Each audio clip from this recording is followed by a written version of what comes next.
ምሳሌና ኤፍራታን የዝና ሰዎች አገቷቸው። መድብልም ዝናን ልቀቅና ምሳሌ እንለቃለን ብለው ቢደውለትም አልለቅም አለ። ሞገስ ደግሞ በጣም ፈርቷል። የእሱ ፍርሃት ሁልጊዜም መጠንከር የለ። መድብል እንኳ ብዙ ነገር ሰራ። እሱ ከፊት ጀምሮ ዝና እንደ ጉድ ይፈራዋል። አሁንም ዝናን እንለቀቀው እያለ መድብልን ይከራከራል። ምክንያቱም ምሳሌ እንድትለቀቅ መድብል ደግሞ ዝና ከተለቀቀ ሁላችሁም ጨርሱና ብሎ ዝና ለመለቀቅ አልፈለግም። አሁን ላይ ደግሞ ማህሌት ብቻዋን ራቁቷን ቀርታለች። ዝና ነበር፣ ዝናም ታሰረ። ኤፍራታም ነበረች፣ ኤፍራታም ታግታለች። ብሩክም የለ፣ ዝናም የለ፣ ኤፍራታም የለ። ተጎኔ ማን ያለው ብቻዬን ቀረሁ እያለች እየተብሰለሰለች አማራጭ እየፈለገች ነው። አሰላሙ አለይኩም ወራህመቱላሂ ወበረካቱ። ውድና የተከበራችሁ ቤተሰቦች እንዴት ናችሁ? ከኔ ጋር ሰላም ለምንድነው ረብ ያለን በሌላችሁ ሰላማችሁ ዝት ይበል። ቻናል ስከናችሁ ሰብስክራይብ፣ ላይክ፣ ሼር እያደረጋችሁ ቤተሰብ ሆኑ። እንግዲህ ዝና እስካሁን ከታገተ በጣም ቆየ። እየተሰቃየ ነው ያለው ማለት ነው። በብሩክ ጠይቆን ነበር። እንግዲህ መድብል ወንድሜን የት እንዲያረከው አምጣ ብሎ እንግዲህ አማራጭ ሰጥቶን ነበር። ነገር ግን እምቢ ሲል አልነገረም ሲል ወይም ደግሞ ከሱ ጀርባ ያለውን የጓደኛውን አሳልፌ አልሰጥም በማለት ዝና እንግዲህ ሞገስና መድብል ሆነው አግተውታል። ታግቶ በጣም ቆየ። በጣም ተስፋ እስከሚቆርጥ ድረስ እየደበደቡት ነው። ነገር ግን አሁንም የት እንደሆነና ብሩክን የት እንደሆነ አልተናገረም ማለት ነው። መድብልም እንግዲህ በጣም ተስፋ እየቆረጠ ነው። ምክንያቱም በጣም ቀጠቀጠው። ዝናን ምንም ሊነግረው አልቻለም። ባለፈው እንግዲህ ኤፍራታ ነበረች እያገዘች ያለችው። ኤፍራታንና ደግሞ ምሳሌ ታገተዋል።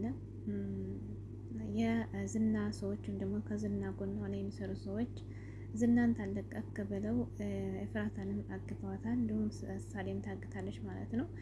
እነሱ እንግዲህ መድብል አንድ ብቻውን ዝናን ሲይዝ እነሱ ደግሞ ሁለት ይዘውበታል ማለት ነው። ምክንያቱም ኤፍራታም ያው እነሱ ተረዳው ነበር፣ ብዙ ከሱ ጋር እየሰራች ነበር ማለት ነው። እና በጣም ያሳዝነው ደግሞ እንግዲህ በአባቷም እንደጠፋ ልጅቱም ደግሞ ምሳሌ መታገቷ ነው ማለት ነው።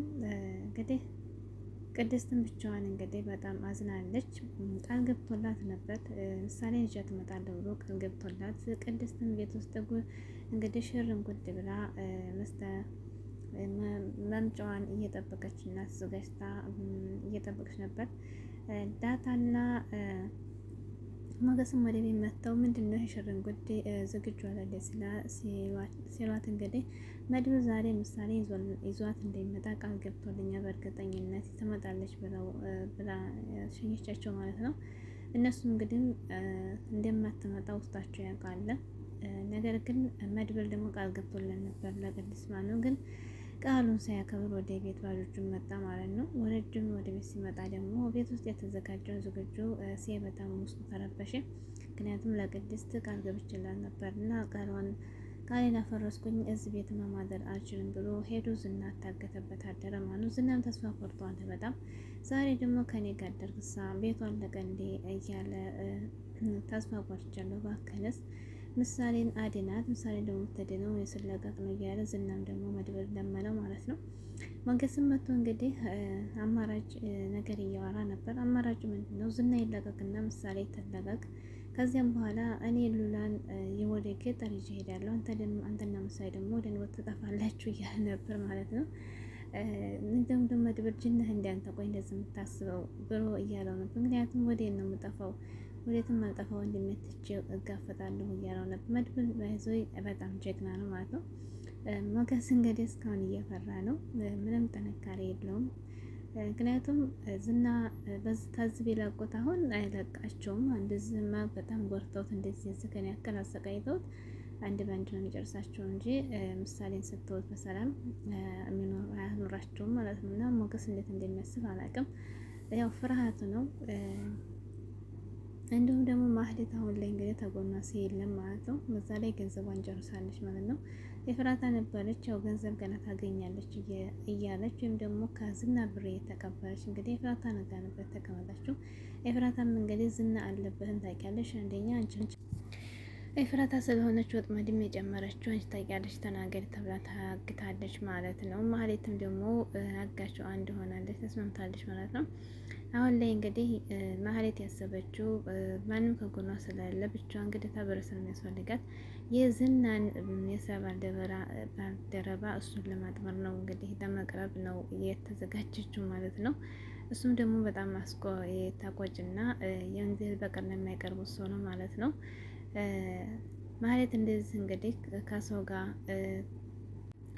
እያለች ነው እንግዲህ ገንዘብን ለመውረስና እንትን እያንታለች ገንዘብን ለማምጣት ነው ሀሳቧ ማለት ነው። እና አሁን ላይ የብሩክንም እንግዲህ ጎዶነት ታውቀዋለች ማለት ነው። እንደዛ አንድ ነገር ላትጠቀም ህይወቷን ዝም ብላ ምስቅልቅል አደረገችው ማለት ነው። እንግዲህ ምሳሌ ደግሞ ስልክ ደውሎ አጋችሁ እያገናኛን ነበር ከመድብል ጋር ያለችበትን ቤት እየነገረችው እና እንደዚህ ነው ቤት ተቀምጫለሁኝ እያለችው ነበር። በሚያሳዝን ነገር በጣም ልቡ ተሰብሯል መድብል ማለት ነው። በስተመጨረሻም ግን ምሳሌ ያለችበት ቤት ተቆርቁሮ ነበር። መድብል ነው አይደለም፣ ቀጣይ እንጠብቃለን። መድብል ደግሞ አለችበት መጥቼ እንደምወስዳት ቃል ገብቶላታል ማለት ነው። መድብል ምሳሌን ታገኘ በጣም ደስ ይላል፣ ያስተላታል። አንድ ነገር እርምጃ ተራመደ ማለት ነው። እና ሞገስ ግን መድብል ነው እየተከተለው ነው፣ እያጠናከረው አይደለም ማለት ነው። መቼ ነው የምጠናከረው ግን ሞገስ ማለት ነው። እና አንዳንድ ጊዜ በነገራቶች ወደ ኋላ ከምንሄድ ወደፊት የምንጋፈጣቸው፣ ወደ ኋላ ብንሄድም የማያዋጣን ነገር ነው። ወደፊት ገፍተን ደግሞ አይደላችን መሞከር ይቻላል እንጂ መሀል ሜዳ ላይ ሆነን ማለት እንግዲህ ሞገስ ትርፎ ስንትን ቀጣይ እንግዲህ ምሳሌ አስለቆ መድብል ባለድል ይሆናል እንላለን። ቀጣይ እንጠብቅ።